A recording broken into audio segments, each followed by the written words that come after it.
Gracias a todos por venir. La verdad que estamos como sorprendidos del nivel de convocatoria. Nos excedió ampliamente, así que primero les pedimos disculpas por nada, la desprolijidad. El colegio nos quedó chico, lo cual un poco nos alegra también. Bueno, esta es una charla que teníamos. Yo me presento, soy Soledad Gricia, soy consejera del colegio, coordino la Comisión de Niñez y Adolescencia. Y es una charla que teníamos postergada desde el año pasado, en realidad, que nos agarró el G20 y no pudieron venir nuestros compañeros. Así que bueno, está buenísimo para iniciar el año. Aquella era para terminarlo, este es para iniciarlo.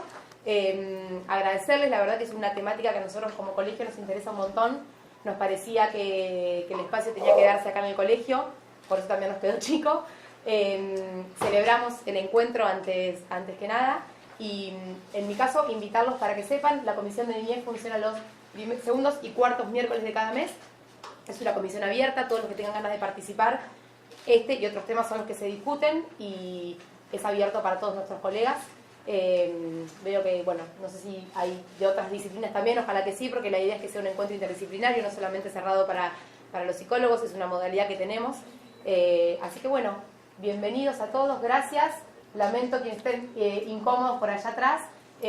La charla se va a reproducir, está siendo filmada y se va a reproducir en el canal YouTube del colegio, así que bueno, para los que no puedan ahora disfrutarla del todo, por lo menos después van a poder escucharla completamente.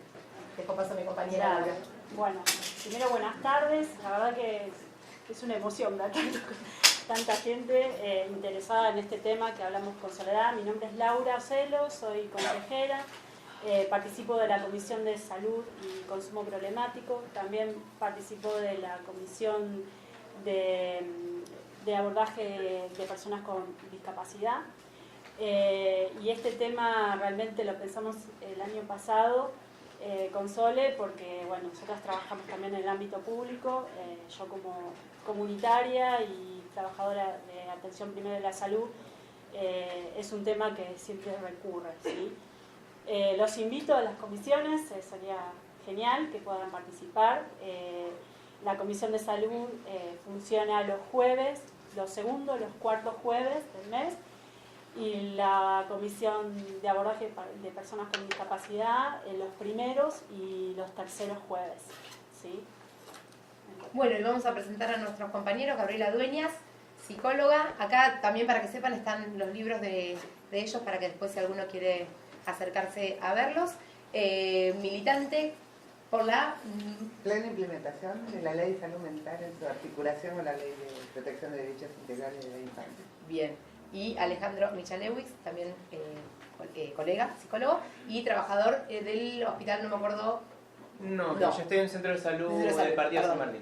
Bien, bueno, los dejamos a ellos para que empiecen. La idea es que ellos puedan disertar un rato y después tengamos un intercambio, ¿sí? Bueno, arranco. Sí, ¿se escucha bien ahí? ¿Se escucha? Bueno, muchas gracias a todos por venir, muchas gracias al colegio por la invitación. Estoy muy contento de poder estar acá conversando con ustedes sobre estos temas, de los cuales creo que estamos todos bastante preocupados por la situación de la infancia y bastante preocupados por la cuestión de la medicalización de la infancia en particular. Yo traje un par de cuestiones que vengo trabajando, algunas tienen que ver con lo que trabajé en un libro que publiqué hace un par de años sobre prácticas en salud mental infanto-juvenil, y algunas son cosas que vengo pensando más últimamente y que están un poco menos elaboradas, pero tenía ganas de que las podamos compartir. Para que sepan un poco desde dónde hablo, yo soy investigador de la Cátedra de Salud Pública de la Facultad de Psicología, que está a cargo de la profesora Stolkiner.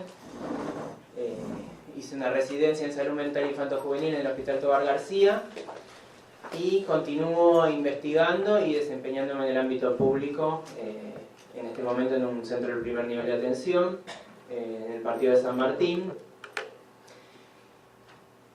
Yo empecé primero en la Cátedra de Salud Pública y luego entré a la residencia en el Tobar García, y esto creo que marcó bastante mi residencia, ¿no? Entrar con un cierto ejercicio de pensamiento crítico a una institución como un hospital psiquiátrico de niños, niñas y adolescentes, creo que marcó el recorrido que yo pude hacer. Se me apagó la compu. Y bueno, y bastante de las cosas tienen que ver con esa combinación, ¿no?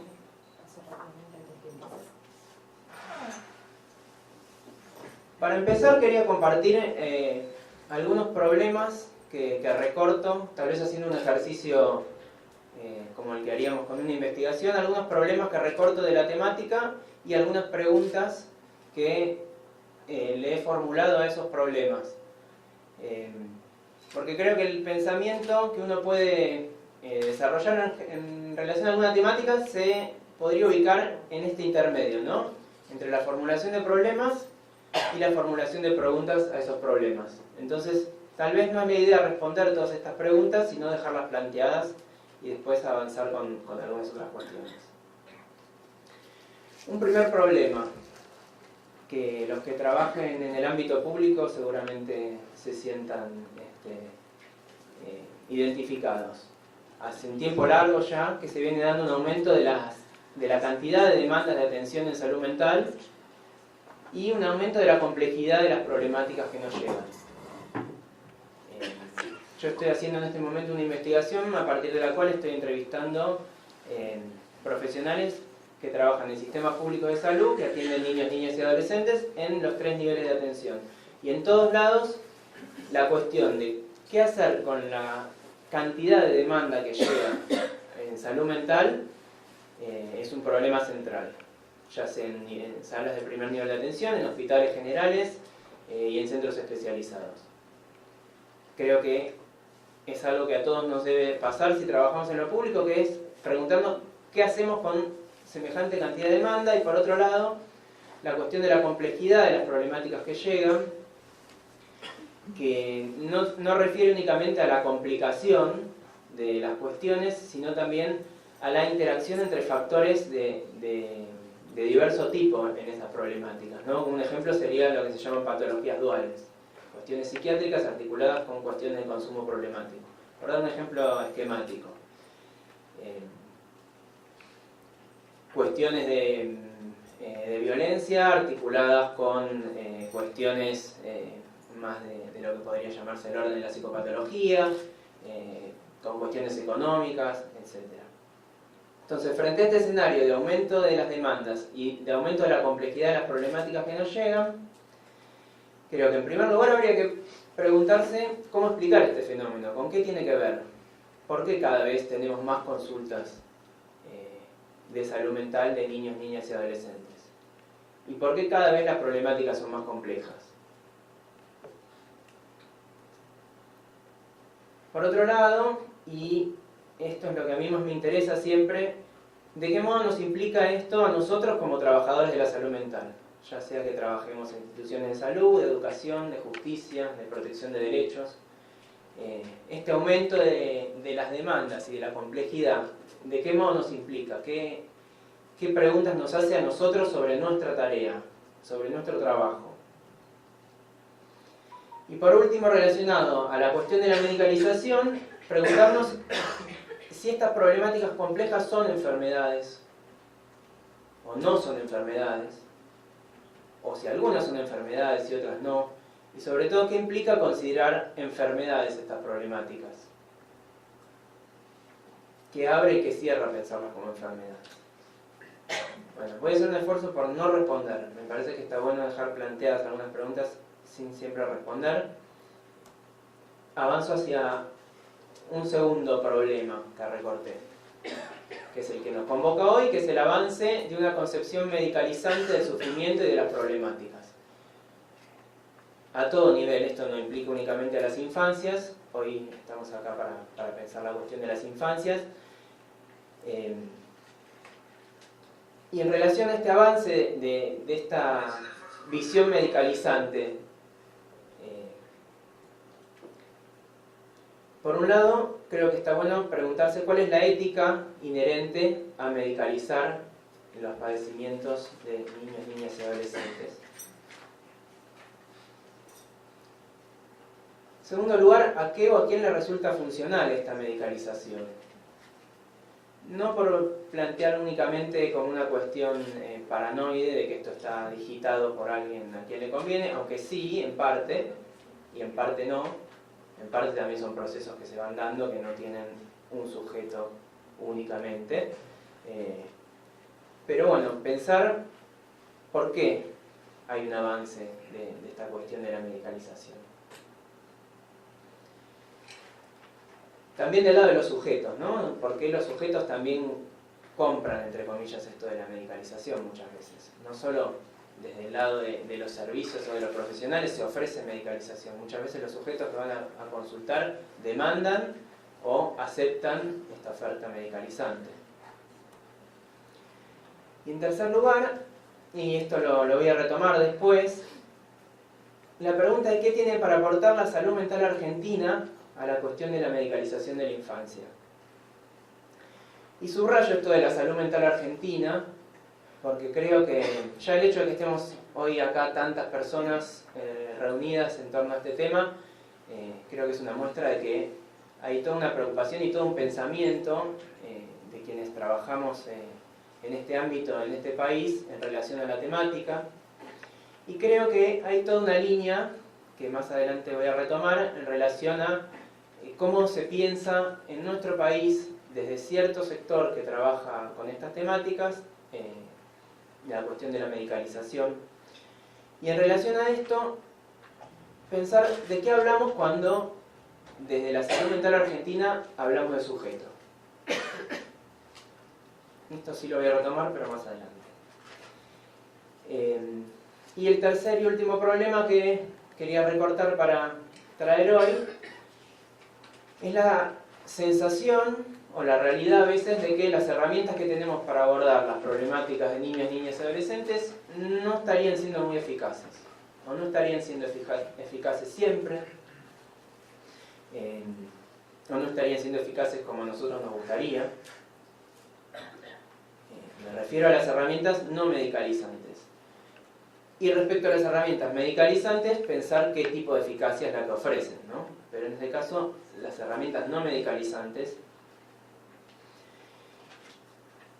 Y preguntarse si esta ineficacia, si esto que no estamos pudiendo resolver desde nuestras herramientas, es un problema técnico, o sea, tiene que ver con las herramientas que tenemos, podría haber herramientas mejores, y si es únicamente un problema técnico, o sea, habría que cerrarlo como una cuestión de, bueno, si aprendemos a trabajar mejor, este problema de la ineficacia de las herramientas frente a las problemáticas que recibimos se termina, o no, o sea, habría que pensarlo desde otro ángulo. Y finalmente, ¿de qué manera concebir modos de intervención no medicalizantes y eficaces de las problemáticas que presentan niños, niñas y adolescentes con sufrimiento psicosocial? Bien. Estas son como algunas preguntas que dejo picando, algunas las iremos retomando, otras las podemos conversar después y otras cada uno podrá pensar alguna respuesta. En relación al diagnóstico en salud mental, que creo que es una temática central para pensar la cuestión de la medicalización, antes que nada les quería leer un pequeño fragmento de algo que yo tomé para trabajar el diagnóstico en el libro, que es un trabajo que presentaron en unas jornadas de residentes unas compañeras. Un trabajo muy interesante sobre un caso recibido en la guardia del hospital. Hablaban del caso de una joven que había consultado en la guardia y decían, por ejemplo, que presentaba un sentimiento de angustia y tristeza que refería, a partir del cual refería no querer vivir más. Hablaban también de que la madre presentaba una seria dificultad para hablar de sus hijos y dar cuenta de su historia, y que esta dificultad se reflejaba en el discurso de la paciente al tener que hablar de sí misma. Decían también que esta joven se había presentado en una situación de desborde constante en que se encontraba tanto ella como su familia, y que la utilización de la droga por parte de ella funcionaba. ¿Me acerco más? Así no. No, es porque están allá afuera y también quieren ok. escuchar, por eso Bien. lo subo. ¿Me acerco así? Ahí, Ah, eso, ok. para que estén afuera. Decía, por último, en este trabajo se hablaba de que esta joven utilizaba la droga como una respuesta frente a lo que le resultaba imposible de soportar respecto a su vida y a su historia. Después de decir todo esto, escribían en el trabajo que con este caso se trabajó en el marco de una incertidumbre en el diagnóstico. Entonces yo me preguntaba, si pudieron decir un montón de cosas en relación a una consulta de guardia aparte, ¿de qué tipo de incertidumbre se trataba? Entonces llegué a la conclusión de que nosotros muchas veces tenemos como un doble uso de este término diagnóstico. Por un lado está el diagnóstico como proceso de disquisición de qué es lo que le sucede a una persona que nos consulta, y por otro lado están los diagnósticos que nosotros le ponemos a modo de nombre de lo que a esa persona le está pasando, ¿no? Entonces en este caso había habido un proceso diagnóstico, se habían podido pensar un montón de cuestiones. Esta incertidumbre del diagnóstico era la falta de esta etiqueta, de este nombre, que muchas veces es el problema, o uno de los problemas a la hora de pensar en la cuestión de la medicalización, ¿no? Esta diferencia entre hacer un diagnóstico y poner un diagnóstico. Para pensar alguna cuestión en relación a esto les traje un pequeño ejercicio que yo lo tomé de una charla TED de un director de teatro que se llama Rafael Spregelburg, que me pareció en ese momento súper interesante para poder pensar algunas cuestiones en relación a estos diagnósticos, y a cómo funcionan estos diagnósticos que ponemos. No al diagnóstico, sino a los diagnósticos. En ese sentido, lo que les voy a preguntar es ¿qué ven acá?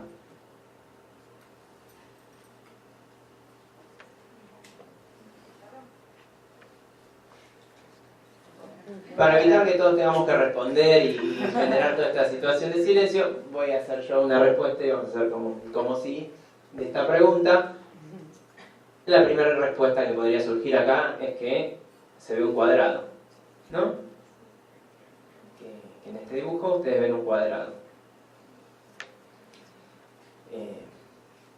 Ante lo cual, lo primero que podríamos decir es que para ver un cuadrado ahí existió un tal Euclides que definió los principios de la geometría que lleva su nombre, la geometría euclidiana, y que definió algunas figuras geométricas, entre ellas el cuadrado. El cuadrado no es algo que existe en la realidad, sino que es algo un nombre que le pusimos, un concepto creado por el ser humano.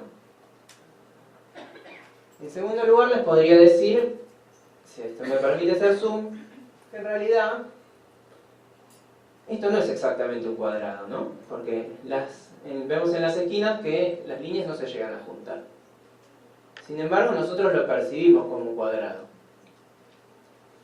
O la mayoría de nosotros tendemos a percibir esto como un cuadrado. Lo cual se explica por una de las leyes de la Gestalt, que es la ley de la buena forma, que dice que solemos percibir las cosas, los objetos del mundo, lo más parecido a lo que ya conocemos, ¿sí? Que solemos adaptar incluso lo que percibimos para que se parezca a lo que ya conocemos o a los conceptos que ya tenemos en nuestra cabeza. En tercer lugar, y algunos lo dijeron, también uno podría decir que para ver un cuadrado acá, uno deja de ver el pizarrón, o que realiza un recorte, dice, de esta imagen yo veo un cuadrado, pero si veo un cuadrado no estoy viendo el pizarrón. Que esto se explica por otra de las leyes de la Gestalt, que es la ley de la figura fondo, que plantea que siempre realizamos recortes a la hora de percibir algún estímulo. Entonces, esto, digamos, no es que va a dejar de ser así, pero uno puede ser consciente de qué recortes hace a la hora de decir qué es lo que está viendo, qué es lo que está observando.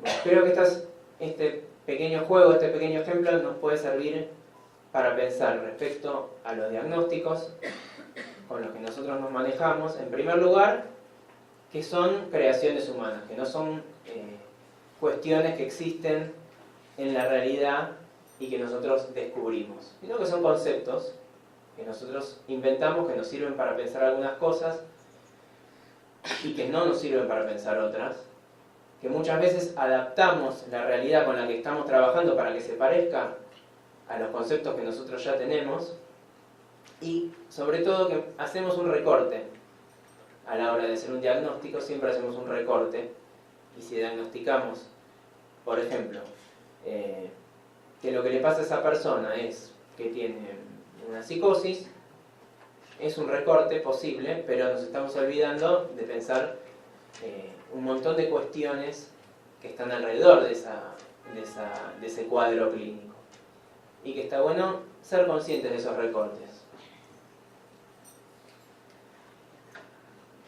Bien, punto número 2 en relación al diagnóstico. Creo que la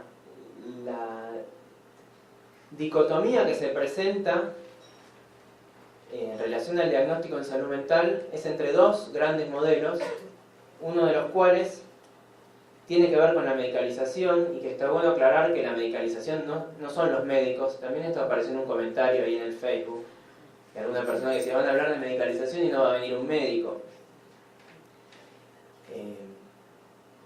No todo médico medicaliza, no toda indicación de medicación a una persona es medicalizante, sino que medicalizar tiene que ver con una perspectiva específica de la medicina, que tiene que ver con lo que se llama el modelo médico hegemónico.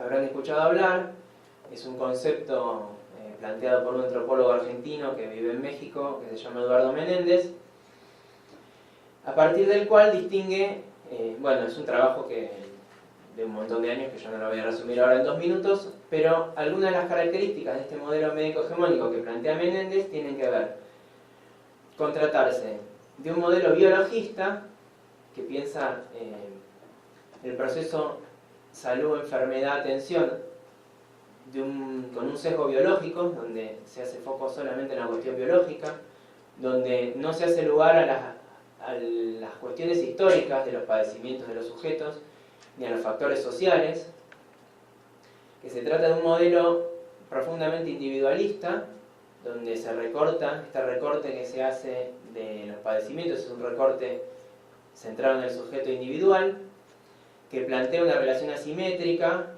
entre médico y paciente, y que tiene una fuerte tendencia hacia el mercantilismo. Entonces, por un lado, nos encontramos con el modelo médico hegemónico, y por otro lado, y haciendo contrapeso, lo que yo les planteaba en relación a de qué hablamos cuando hablamos de sujeto, al concepto de sujeto como concepto central de lo que yo llamo la salud mental argentina. La salud mental argentina, yo considero que, a diferencia de otras corrientes de la salud mental de otros países, tiene dos componentes que no están presentes ni en la desmanicomalización de Basaglia, ni en otras corrientes europeas o de otros países. Dos cuestiones centrales. Por un lado, el aporte del psicoanálisis, y por otro lado, el aporte de los organismos de derechos humanos, toda la labor que han hecho los organismos de derechos humanos en este país, que creo que hace un fuerte aporte a lo que es la salud mental.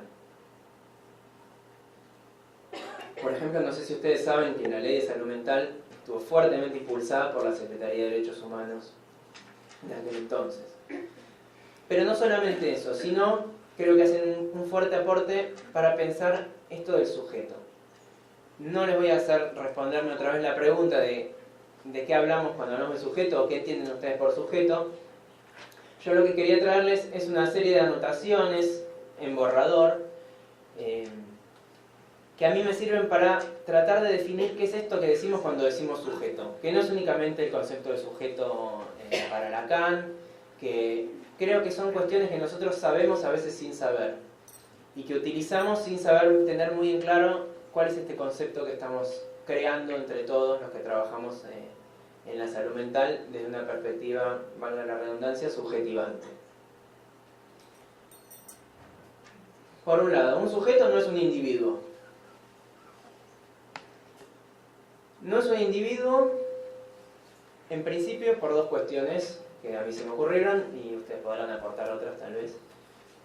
No es un individuo porque está dividido, porque el sujeto siempre se constituye en el campo del otro. Entonces, por un lado tenemos ya desde Freud la noción de conflicto, que rompe con la noción de individuo. Hay divisiones dentro del sujeto, para llegar después a la definición de Lacan de sujeto dividido. Y por otro lado, esto que les decía, de que el sujeto siempre se constituye en el campo del otro, no es por fuera del otro. Entonces pensar en un individuo es una ficción, y es algo con lo que nosotros, sin saberlo a veces, antagonizamos cuando hablamos de sujetos. En segundo lugar, cuando hablamos de sujetos, solemos rescatar la singularidad del sujeto. Para nosotros los sujetos, cuando decimos que el objeto de nuestra práctica es un sujeto, estamos diciendo además que es una singularidad, que no hay dos iguales, que no hay un para todos respecto al tratamiento, no hay un para todos respecto a entender qué es lo que le pasa a ese sujeto, no hay un protocolo. Por eso lo puse acá como antagonizando con la tendencia a la protocolización de la atención. En tercer lugar, cuando hablamos de sujeto, estamos pensando en que el ser de lo humano no es una biología, o por lo menos no es una pura biología. Es un sujeto del lenguaje.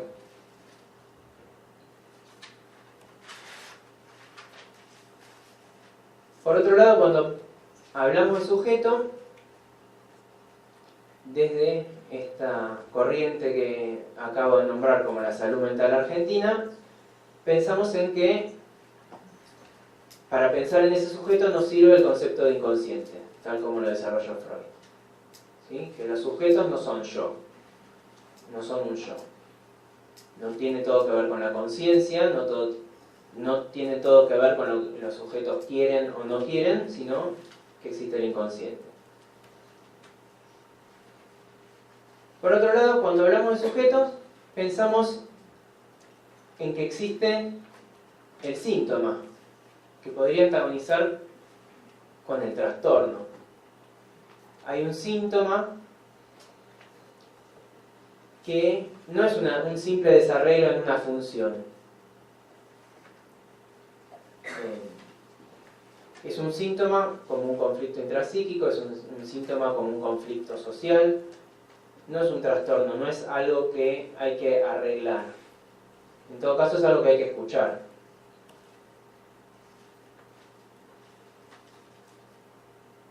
Por otro lado, cuando hablamos de sujeto, y esto está muy bien explicado en los trabajos de Jorge Alemán, pensamos en el sujeto como no todo. El sujeto como lo que rompe con el estructuralismo. ¿Sí? Si hay un sujeto no hay pura estructura. El sujeto es lo que sorprende, lo que rompe, lo que hace surgir algo donde no esperábamos que surja. Si nosotros tenemos una concepción puramente estructuralista, donde todo ya está dado, no podemos pensar un sujeto. Si pensamos un sujeto es porque no está todo dado. Ya sea a nivel singular o a nivel histórico, si sostenemos el sujeto como concepto, pensamos que algo nuevo puede advenir.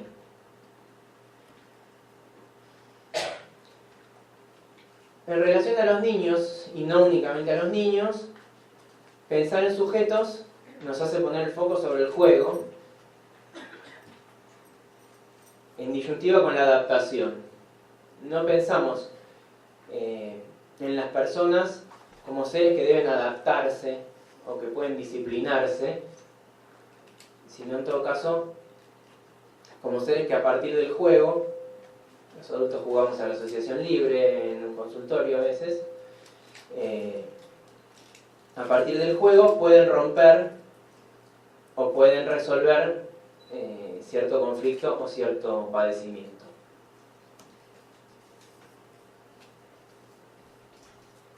Me parecía también que se puede asociar el concepto de sujeto, el concepto de potencia, tal como lo desarrolla Spinoza, y que esto antagoniza con el determinismo. Si nosotros pensamos que los sujetos son potentes, un poco en el sentido que hablaba del no todo está jugado. Como dice Spinoza, uno nunca sabe lo que puede un cuerpo.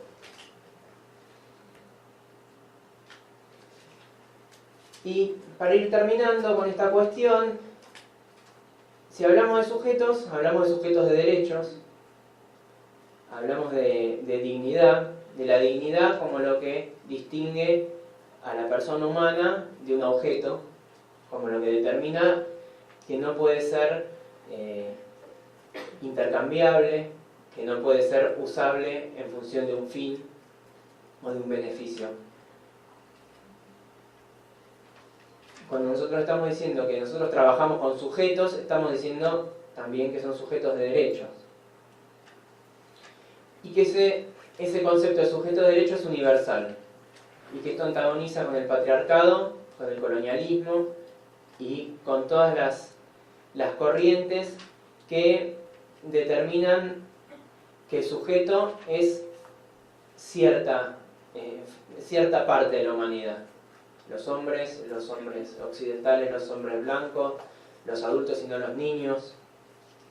Y si nosotros hablamos de sujeto, hablamos de universalidad.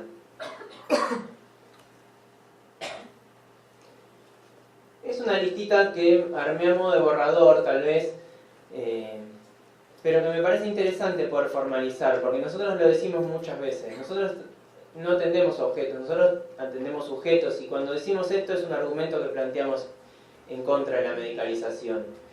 Pero está bueno poder formalizar y poder conceptualizar un poco más de qué estamos hablando cuando decimos esto.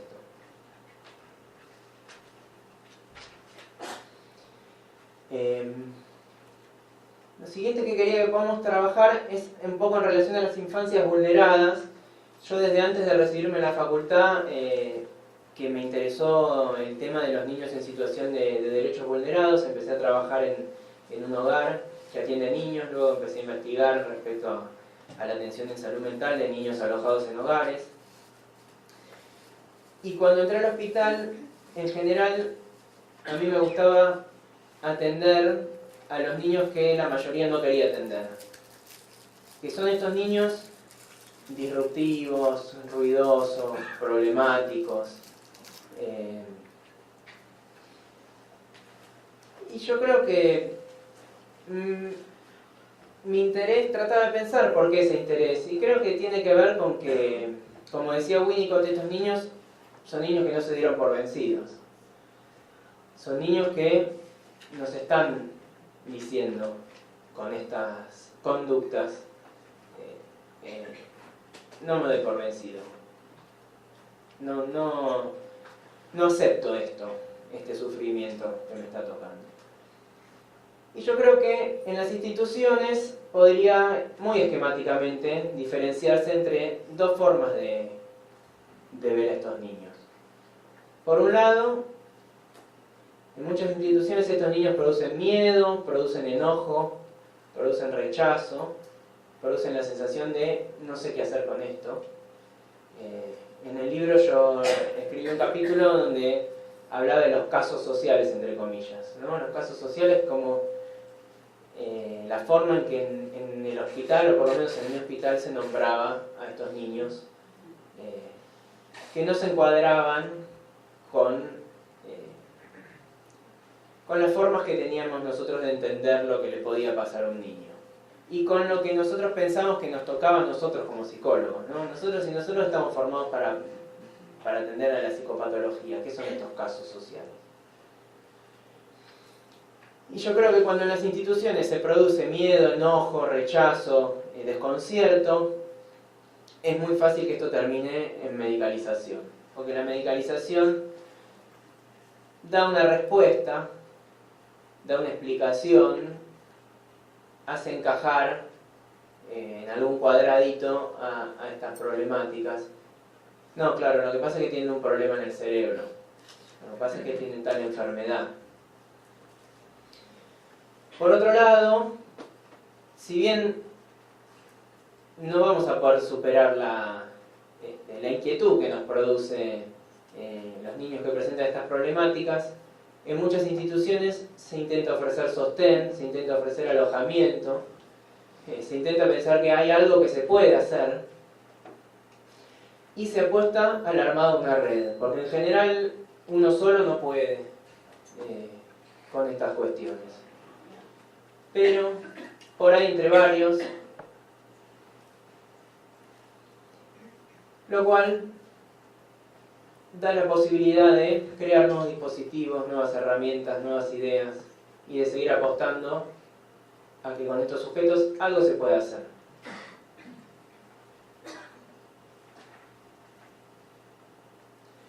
Para ir terminando,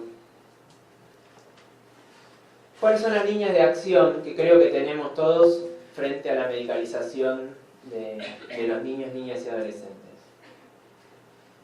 En primer lugar, creo que tenemos una línea de acción importante en el modo de registrar la información. Si algunos de ustedes trabajan en servicios públicos de salud, seguramente, aunque no compartan para nada en los fundamentos teóricos, seguramente tengan que poner diagnósticos a partir del DSM o del CIE-10. Y esto no es una pavada, esto a veces uno lo hace como una cuestión burocrática. Bueno, yo lo pienso al paciente como quiero, pero cuando voy a la planilla de la estadística o cuando voy a firmar la historia clínica, le pongo un diagnóstico del DSM. Por un lado, los nombres, las palabras que utilizamos terminan determinando la manera en que nosotros pensamos. No es inocente. Aunque creamos que esto lo hacemos solo por burocracia, de alguna manera, eso es una batalla que estamos dando por perdida. Yo tuve a partir de mi trabajo de investigación la posibilidad de conocer hace poquito una experiencia que se está dando en los centros de salud de la zona sur de la capital, en donde propusieron una nueva manera de registrar los motivos de consulta y las consultas que les llegan. En donde la propuesta, a partir de la tesis de maestría de una psicóloga que se llama Gabriela Wagner, que hizo una maestría en relación a esta cuestión, propusieron consignar esto a partir de, por un lado, la manifestación del sufrimiento, llora, está angustiada, se corta, y por otro lado, las condiciones de producción del sufrimiento. Fue abusada por el tío, le pegan, en general condiciones de violencia. ¿Y qué ventaja tiene esto? Por un lado que ya no consignamos el cuadradito, ahí ya podemos consignar el pizarrón. Y modificaron la forma de registrar esto a modo de prueba piloto todavía en el primer nivel de atención o en parte del primer nivel de atención de la Ciudad de Buenos Aires. Tiene una dimensión importante este proyecto que están haciendo. Y a partir de esto va a empezar a aparecer en la información epidemiológica, en las historias clínicas, las condiciones de producción de este sufrimiento. Porque si nosotros recortamos al sufrimiento nada más, y si además a esto le ponemos el nombre de algún trastorno, estamos invisibilizando tal vez la parte más importante de la cuestión. Como segunda línea de acción que nos podemos plantear es cómo conceptualizar este sufrimiento, que muchos de nosotros sabemos que no se trata de enfermedades, que no se trata de problemáticas de la biología, del cerebro, pero que muchas veces tenemos el problema de que cuando tenemos que hablar con alguien de otra disciplina, no sabemos muy bien cómo explicarle o cómo transmitirle cómo nosotros pensamos esto. Entonces parece que hablamos solo entre los psicólogos o entre los psicoanalistas, y eso yo creo que es un problema. Y sobre todo porque hablamos de una manera muy críptica, muy cerrada. Y estamos perdiendo una batalla, porque si vienen del otro lado y dicen, no, esto lo que pasa es que es un trastorno de tal cosa, es mucho más sencillo, mucho más entendible. Entonces tenemos que hacer un esfuerzo de conceptualizar este sufrimiento y de poder conceptualizarlo de maneras que lo podamos compartir con otros. Y pensaba, retomando a Winnicott, que el cuadro de deprivación que él planteó es una conceptualización, una teorización de un cuadro clínico que es no medicalizante. Y es no medicalizante porque incluye en la descripción del cuadro clínico las condiciones de producción del sufrimiento. Cuando Winnicott habla de deprivación, habla de niños que sufrieron pérdidas en su ambiente, o incluye el ambiente dentro de la misma descripción del cuadro clínico. Yo creo que tenemos que, en esa línea, trabajar en poder desarrollar modos de pensar el sufrimiento que no sean las categorías que nos ofrece la corporación psiquiátrica y que sean transmitibles a otros de otras disciplinas. Y en tercer lugar, creo que podemos ofrecer nuevos modos de intervenir que, sin renunciar a la práctica del consultorio, ya sea individual o grupal, nos haga pensar que la salud mental es más amplia que eso. Digo, el consultorio y la práctica sobre lo singular creo que es un bastión muy importante que tenemos, pero que también podemos ofrecer otro tipo de prácticas, complementarias tal vez. Y les traje a modo de ejemplo un programa de una organización no gubernamental que se llama Doncel, que trabaja con jóvenes que están egresando del sistema de cuidados alternativos, jóvenes que vivieron en hogares de cuidado, que fueron alejados de sus familias por distintas situaciones, por medidas de protección, medidas de abrigo, que llegan a la edad de los 18 años y que tienen que salir hacia un proyecto de autovalimiento. Entonces, este programa plantea una oferta que, más allá de contárselos a modo de ejemplo, me parece que algunas de los ejes en los que se basa este programa sirven para pensar otro tipo de dispositivos, para trabajar con otras poblaciones de niños y adolescentes, y que tal vez se pueda replicar si pensamos cuáles son estos fundamentos. En primer lugar, el primer fundamento tiene que ver con recibir y alojar, con favorecer la accesibilidad. Hace poco me decía una entrevistada en esta investigación que estoy haciendo que a ella le parecía absolutamente antiético tener una lista de espera cuando uno tiene niños y adolescentes. Está bien, uno puede pensar que esto es utópico, ¿no? Pero por lo menos tener esta idea de que cuando una persona viene a consultar porque está sufriendo, porque está con un problema, ponerlo en lista de espera 6 meses, algo tenemos que hacer. Cuando una persona viene y decimos, no, acá no, porque este tipo de problemáticas nosotros no las trabajamos, anda al hospital de al lado, de enfrente o a 50 kilómetros. Favorecer la accesibilidad, alojar primero y después ver qué es lo que podemos hacer, creo que es un principio interesante como para replicar. En segundo lugar, y retomando esta cuestión de que los sujetos son singulares, poder discernir en cada sujeto que llega cuál es la singularidad de la problemática, cuáles son sus necesidades y también cuál es lo singular de sus capacidades, de sus puntos de apoyo. Entonces, que hagamos un programa para atender a mucha gente no quiere decir que no podamos escuchar en cada persona que llega lo singular. En tercer lugar, en este programa de la organización Doncel se trabaja con referentes. No se ofrece psicoterapia, en todo caso se deriva cuando se crea conveniente a algún servicio, pero sí se ofrece una persona, un adulto, que trabaje para ese joven, con ese joven. Puede trabajar con más de un joven, pero es un referente, alguien con quien contar para ese joven.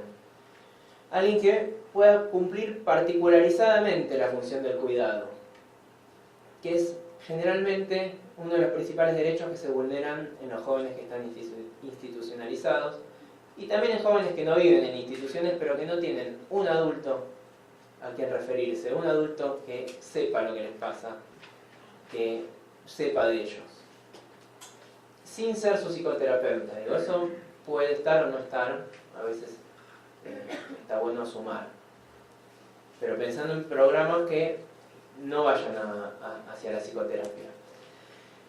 En cuarto lugar, favorecer el armado de una red. Es decir, no solo alguien con quien contar, muchos con quien contar. Cuando un joven o una persona de cualquier edad esté en una situación de vulneración o de vulnerabilidad, necesita tener con quien contar. Y si no tiene esa red, bueno, se la armamos.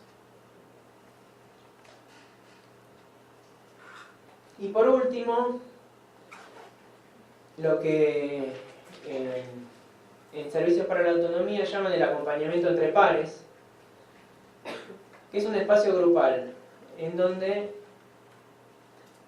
el acompañamiento entre pares para un niño o para un adolescente no es lo mismo que el sostén que puede obtener de un adulto. Y yo creo que ambas cosas son necesarias. Es necesario un adulto que se ocupe, que escuche, que esté, y también es necesario un grupo de pares, un grupo de pertenencia. Insisto, saquémosle la cuestión de cuál es la población que se aborda con desde este servicio, desde este programa, y creo que son lineamientos que nos permiten pensar dispositivos para un montón de problemáticas, para un montón de poblaciones con las que trabajamos.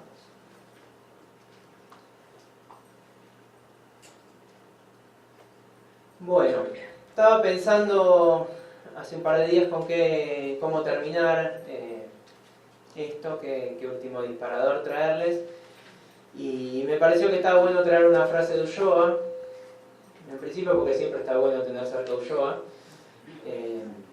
y porque me parece que tiene mucho que ver el concepto de la ternura con el trabajo con niños, niñas y adolescentes. Me parece que si nos olvidamos de la ternura, nos olvidamos de buena parte de nuestro rol cuando trabajamos con otro. Entonces les traje para terminar esta frase de Ulloa que dice que hablar de ternura en estos tiempos de ferocidades no es ninguna ingenuidad. Es un concepto profundamente político. Es poner el acento en la necesidad de resistir la barbarización de los lazos sociales que atraviesan nuestros mundos. Bueno, muchas gracias.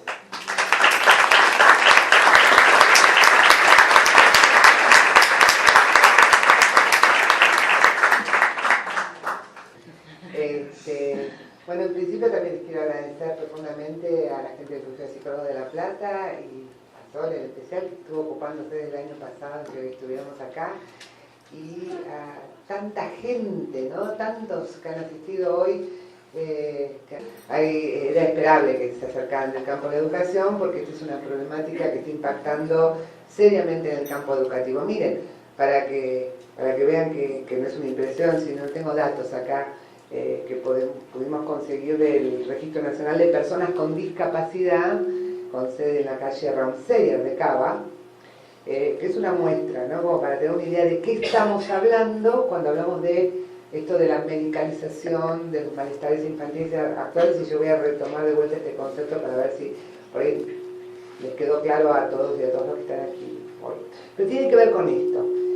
¿Qué les voy a leer? Les voy a leer la cantidad de certificados de discapacidad por trastornos mentales que fueron tramitados en esta sede del barrio de Núñez en los últimos años en chicos menores de 18 años.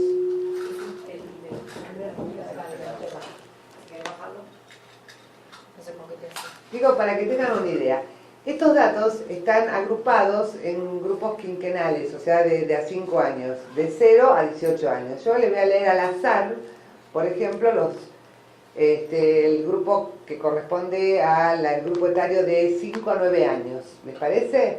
Les repito, ¿qué les voy a leer? La cantidad de certificados por trastornos mentales, por certificado de discapacidad mental, que le fueron tramitados a niñitos de entre 5 y 9 años en el año, para que tengan una idea, 2012, en esta sede de Ramsey se habían tramitado 25 certificados por trastornos mentales, por deficiencias mentales del tipo ADD, TGD, TOC, dislexia, etcétera, todo esto que habíamos puesto arriba del título de la convocatoria de hoy. En el año 2013, ¿saben cuántos certificados por discapacidad mental se tramitaron en la misma sede? 2.234. Al año siguiente, en el 2014, en la misma sede, para el mismo grupo etario, se tramitaron 4.381. Repito, certificado por discapacidad mental en niños, niñas entre 5 y 9 años. En el año 2015, 7.469. En el año 2016, la suma ascendía a 10.325. Para el 2017, 12.285 certificados por discapacidad mental tramitados en niñitos entre 5 y 9 años. De esto o a esto estamos haciendo referencia cuando hablamos de la medicalización de las infancias, ¿sí? Medicalización ligada. La medicalización es un concepto complejo que se estuvo explicando Alejandro. A mí me gustaría ampliar o agregar algunas cuestiones. Por eso que vos decías que había se encontró en el Facebook, que por qué si hablamos de medicalización no vinieron médicos. Bueno, hay que hacer algunas aclaraciones para que se entienda de qué estamos hablando cuando hablamos de medicalización, ¿sí? No estamos haciendo referencia a americana, ¿sí? No es eso lo que está en tela de juicio. Tampoco está en tela de juicio la medicina, ni los médicos, ni los actos legítimos de un médico de medicar a alguien cuando esto así se requiere. Si estás con una angina bacteriana, te tendrán que dar un antibiótico. O sea, las vacunas, nadie está cuestionando eso cuando hablamos de la medicalización, ¿sí? Para empezar, hablemos de la medicalización de la vida, que es la tendencia que estamos observando y sobre la cual hoy, en esta ocasión, estamos haciendo como eje en el campo de la salud mental y sobre las infancias y adolescencias. Pero no perdamos de vista, por esto de tener este panorama más, como ya la totalidad, que es un recorte lo que estamos haciendo hoy, ¿no? De un fenómeno que tiene que ver con medicalizar la vida, que alude puntualmente, así lo han definido los que vinieron estudiando esto antes que nosotros, como un abuso, ¿sí?, de recursos propios de la medicina para intentar resolver por esta vía problemáticas complejas o de otro orden que no son exactamente las problemáticas de carácter biológico, ¿no? ¿Se entiende? Un abuso. Abuso que cuando uno se mete a estudiar un poquito de dónde viene, cómo es que va abarcando todas las áreas de la salud y toma algunas áreas en particular porque son particularmente vulnerables, como es la salud mental.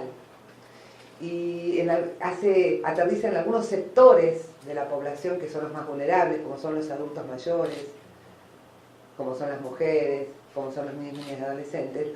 Uno ahí descubre que este fenómeno no se fue dando casualmente, no es inocente, y sí tiene que ver con algo que podemos definir como el mercado de la industria farmacéutica, que es uno de los grandes mercados a nivel internacional. No sé si ustedes están al tanto, pero la industria farmacéutica mueve fortunas que cotizan en Wall Street junto con la industria armamentista y la industria del petróleo, ¿sí?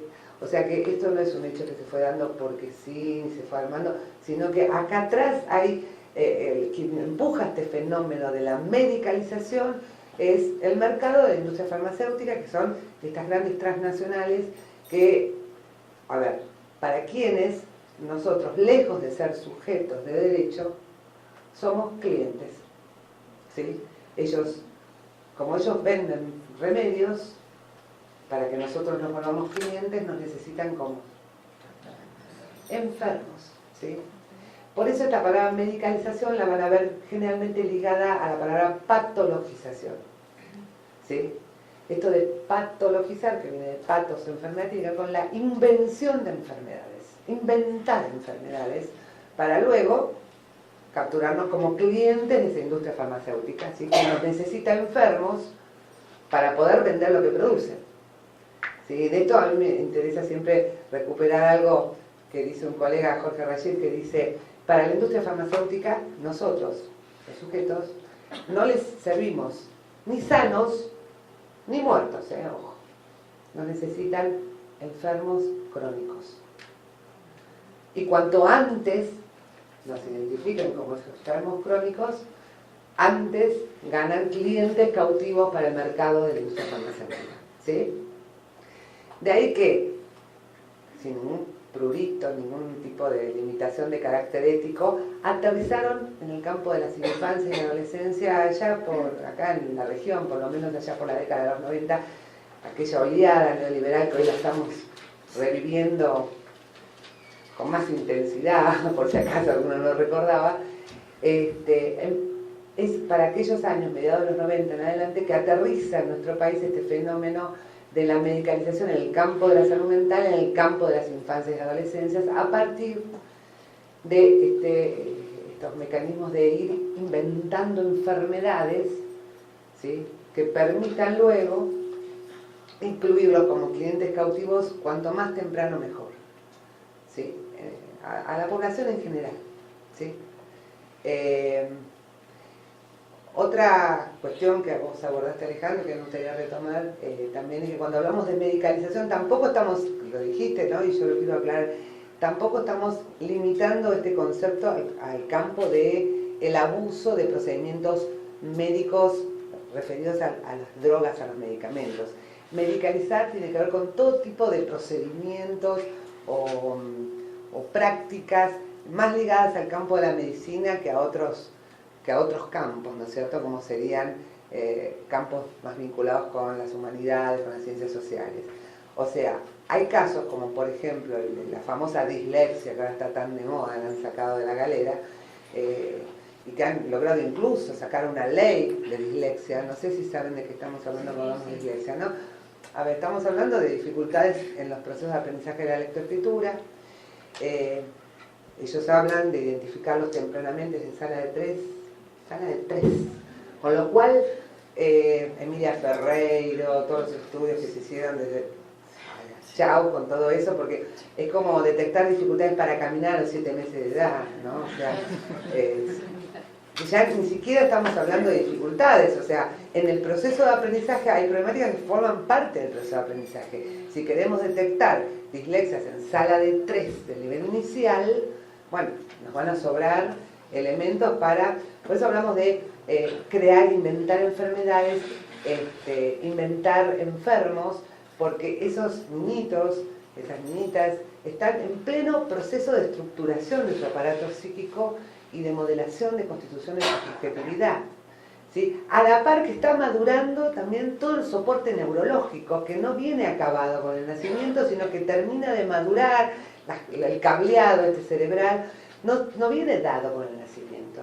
Entonces, si a tan temprana edad uno interviene desde afuera, poniéndole la etiqueta de disléxico, dislexia que se define como una deficiencia neurocognitiva innata del sujeto, o sea, con la que el sujeto nace, y así se lo llama, en la casa, en su grupo familiar, en la escuela, y por si tiene alguna duda le sacan un certificado de discapacitado mental, y por si tiene alguna duda cuando sale de la escuela pasea durante la semana por consultorios de fonoaudiólogos, psicomotricistas, psicopedagogos, psicólogos, terapistas ocupacionales, porque hoy en día esto de los equipos multidisciplinarios, que yo prefiero llamar multitudinarios, son multitudinarios, ¿no?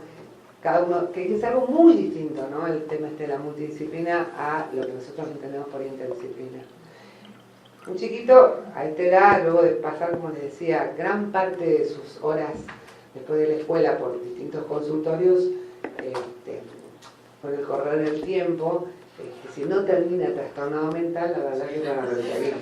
Entonces, una vez que se generó el trastorno mental, el chico se asume como trastornado mental, como deficiente, además ante la mirada de sus compañeros, porque estos chicos junto al certificado de trastornos mentales se los suele incluir en lo que se llaman proyectos de inclusión escolar. Una joya, es una maravilla. Los AT también, los acompañantes. Que vienen de la mano, porque no hay proyectos que no vengan de la mano, de los famosos maestros de apoyo a la inclusión, reciben distintos nombres de acuerdo a los distintos lugares que uno recorre del país, pero que el nombre que a mí más me gusta, lo escuché una vez de una maestranda que venía de Venezuela. En Venezuela, ¿saben cómo lo llaman? ¿Cómo las llaman? A estas maestras que acompañan la integración, que a veces, la mayoría de veces no son ni maestros, ¿no? Son estudiantes avanzados, para los cuales, bueno, se ha montado también, porque de la mano de la industria farmacéutica, no solo la industria farmacéutica hace negocio, ¿no? Hay todo un mercado, por ejemplo, detrás de las integraciones escolares, con colegas que han puesto agencias, parecen, de contratación de personal temporario, ¿no? Que ubican rápidamente estudiantes avanzados para que hagan de acompañantes o de maestros integradores. Bueno, a los venezolanos les llaman maestros sombras o maestras sombras. Me pareció genial el nombre, porque la verdad es que cuando uno está en las escuelas, que es entre paréntesis, donde los chicos están todo el santo día en estos tiempos que vivimos, por eso el fenómeno de la medicalización y la patologización de las infancias y adolescencias hay que irlo a buscar en las escuelas, ¿sí? Porque es allí donde los chicos están desde, como nunca antes en la historia, institucionalizados, ¿no? Desde los 45 días y la mayor parte de sus días pasan sus días en las escuelas.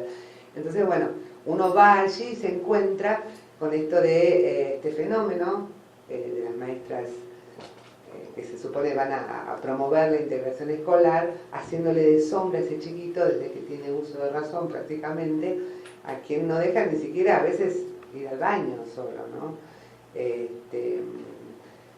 Como si esto fuera una inclusión, y así nos sentimos todos muy solidarios, incluimos a todo el mundo, aunque en la calle están los chicos en situación de calle, muriéndose de hambre, que comen una vez por día, pero aún así nosotros seguimos sosteniendo las banderas de la inclusión escolar para que nadie quede afuera, y produciendo este fenómeno que hoy da cuenta de, cuando uno pasea por las aulas, de encontrarse aulas hasta con 2 o 3, los números que estábamos leyendo, chicos con sus respectivos certificados de discapacitados mentales, acompañados de sus respectivas maestras sombras, adentro de aulas donde ya no cabe nadie más, ¿sí? Pero bueno, o sea, te dejo incluir, pero con la condición de que previamente te reconozca discapacitado mental. Vendría a ser esto, ¿no? Un poco la idea que nosotros estamos queriendo visibilizar, los efectos de estas prácticas, que tienen que ver entonces con la invención de enfermedades, al servicio de generar clientes cautivos de la industria farmacéutica. O sea, esto está impulsado por la industria farmacéutica, que hace uso de esto que Alejandro hacía referencia también del poder médico hegemónico. La industria estudia las regiones, las zonas, y identifica en cada región, en cada zona, lo que se llaman los médicos speakers, que son los que se consideran los expertos en TGD, experto en ADD, experto en TEA, y a partir de ahí cada uno de estos médicos, en general en nuestro país el fenómeno adoptó la modalidad de la neurologización más que de la psiquiatrización, por supuesto está movido por los psiquiatras también. A partir de ese momento el speaker arma su propio equipo multitudinario que yo decía, ¿no? Con psicólogos, psicopedagogos, fonoaudiólogos. ¿Por qué? Porque el fonoaudiólogo se tiene que ocupar de reprogramarle a ese chico el lenguaje, porque vino falladito así de fábrica, mientras que el psicopedagogo le tiene que reprogramar el pensamiento, ¿sí? Entonces, como si una cosa no tuviera nada que ver con la otra, uno se ocupa del lenguaje, el otro se ocupa del pensamiento, el psicólogo se ocupa de las habilidades sociales, entonces proponen estos famosos programas cognitivos conductuales, todos trabajan con esta línea cognitivo-conductual, que en definitiva cuando uno analiza de qué se trata y cómo es que trabajan, no es otra cosa más que un neoconductismo, ¿sí? Exactamente igual que los que proponían Watson y Skinner, la verdad que no han introducido ninguna novedad. Estas prácticas multitudinarias, con o sin droga, con o sin la administración de drogas, son prácticas medicalizadoras. ¿Eso queda claro? No solamente tiene que haber la presencia de una droga para hablar de medicalización. porque esto, por ejemplo, queda muy en claro con el tema de la dislexia, que está ahora súper de moda. La dislexia en sí misma, de acuerdo a, además, hacer referencia al famoso manual DSM, ¿no? Que es el gran caballo de Troya, con lo que la industria farmacéutica ha entrado en todos los ámbitos de la vida social, incluso en las escuelas. Los maestros y las maestras hablan de estas, entre comillas, diagnósticos etiquetas, que yo, o sea, digo, no son diagnósticos, como me planteaba, de que hablamos cuando hablamos de diagnóstico, en todo caso son formas de etiquetar a los sujetos. De hecho, ellos cuando, digo, los profesionales que trabajan en estas líneas, no sé si te diste cuenta, pero últimamente no ponen más diagnóstico como se usaba antes, ni psicológico, ni psicopedagógico, ni hablan de evaluaciones. ¿Vieron? Dice evaluación psicológica, evaluación psicopedagógica, porque de eso se ocupan. Se ocupan de evaluar, este es un término que viene más del campo de la pedagogía, inclusive lo que buscan hacer con mayor presión es tratar de medir las funciones cognitivas, entre comillas, supuestamente deficientes, como si se las pudiera medir. Además, disociadas unas de otras, se pretende medir la atención por separado de la memoria, por separado, sí, y como dice él, venía diciendo él, y comparto totalmente, una de las operaciones fundamentales que realizan estas prácticas tienen que ver con los recortes, ¿no? ¿Viste que en el liberalismo siempre tiene un tema con los recortes? Yo creo que sí, más que globos, yo le pondré una tijera como símbolo, porque de eso se ocupan, de recortar. Mira, recortan las historias de vida y las condiciones de vida, de crianza, de escolarización, ¿sí?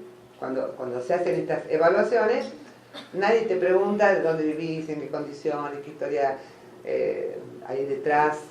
No, eso no interesa, lo dicen explícitamente en el DSM. De hecho, uno puede tener un chico que efectivamente, y esto nadie lo niega, es particularmente desatento, camina por las paredes, se golpea la cabeza, nadie lo niega.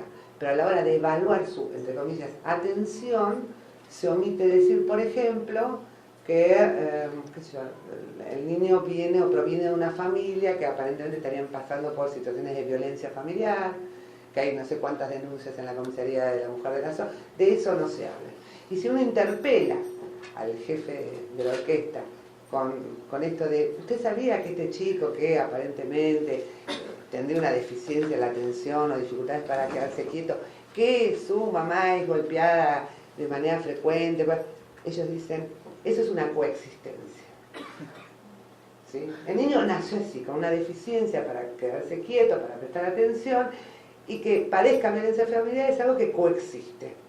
O sea, no tiene nada que ver, o sea, disocian, recortan, ¿sí?, los contextos, las historias de vida, y también hacia el interior de estos procesos de evaluación, recortan y disocian las funciones cognitivas unas de otras, y lo cognitivo de lo emocional. O sea, hay un recorte de lo cognitivo por un lado, lo emocional por el otro, lo social por... Todo por separado, y así se procede. Entonces luego, con estos protocolos que centros muy reconocidos como el FLENIA, yo no quería nombrar, pero hace circular para después,